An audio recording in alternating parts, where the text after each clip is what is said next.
My grandmother never had a flu shot, not once. 91 years old when she passed.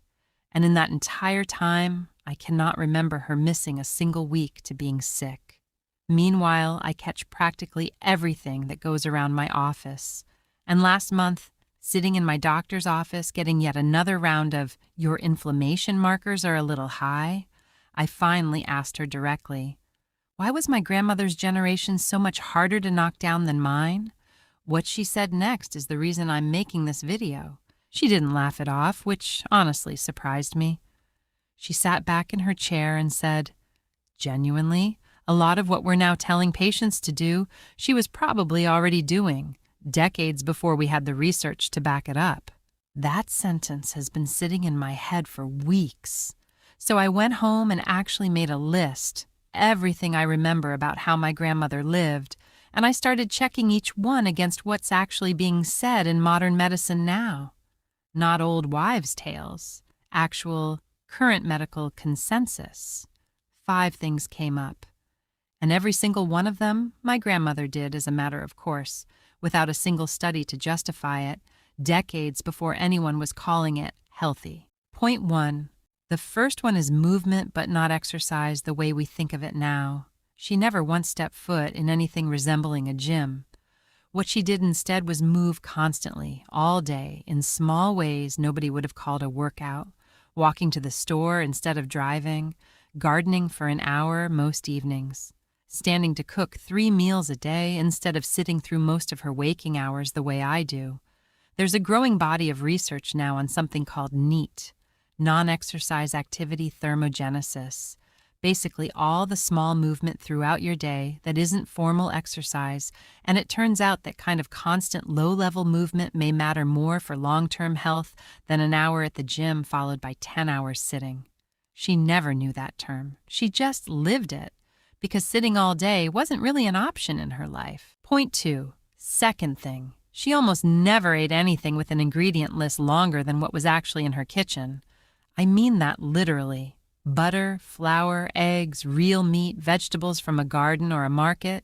Not because she was making some deliberate wellness choice, because that's genuinely all that existed for most of her life. What's happening now, decades later, is a real and growing conversation in nutrition science about ultra-processed food specifically. Not just junk food in the way we used to think about it, but the level of industrial processing itself, potentially affecting things like appetite regulation and metabolic health, independent of calories or fat content. She avoided that entirely by accident of the era she lived in, not by any special discipline. Point 3. Third, she slept on a schedule I would have found almost boring. Up with first light, in bed within an hour or 2 of it getting dark. Every single day, weekends included. No screen an hour before bed, because there was no screen, no late night anything. Sleep researchers now talk constantly about circadian rhythm alignment, how consistent sleep and wake times, tied closely to natural light exposure, matter enormously for immune function, hormone regulation, even inflammation levels in the body. She wasn't optimizing anything. She just lived before artificial light made staying up easy. Point 4. Fourth thing, and this one surprised me most when I actually thought it through.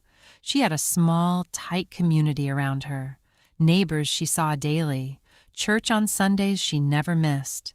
A card game with the same 3 women every single week for what must have been 30 years. There's substantial research now connecting social isolation to measurably worse health outcomes. Not just mental health, but physical markers too, immune function among them. Loneliness, some researchers now argue, carries health risks comparable to smoking. She had the opposite of isolation. She had the same handful of people in her life, consistently, for decades. Point 5. She almost never complained about being tired, bored, or stressed the way I hear people around me constantly, myself included.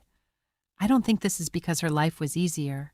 I think it's because she genuinely didn't have the time or the framework to sit in those feelings the way modern life almost invites us to. There was always a next task, a next meal, a next thing that needed her hands. I'm not saying chronic stress didn't exist then. It absolutely did, in different forms. But there's real research now on how rumination, sitting and dwelling on stress rather than moving through it, can meaningfully worsen its physical impact. Her days didn't leave much room for rumination, not because she was wiser than me, because her life structurally didn't allow for it. Now, I want to be careful here because I'm not a doctor, and I'm not going to sit here and tell you my grandmother's lifestyle would have prevented every illness, or that any of this is a substitute for actual medical care.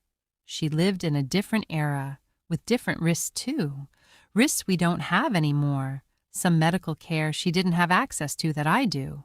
This isn't old times were simply better. That's too easy, and it's not really true. What I do think is worth sitting with is this.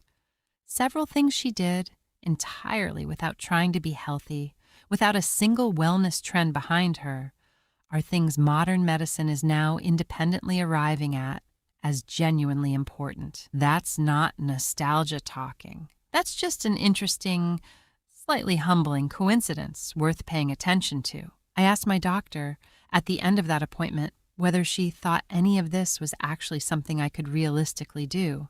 Move more throughout the day, eat simpler, sleep on a stricter schedule, keep closer people around me. She said something I've been thinking about since. She said, "You don't need to live in 1955. You just need to steal the parts of it that were actually working." So that's what I'm trying to do now. Not perfectly, just one piece at a time.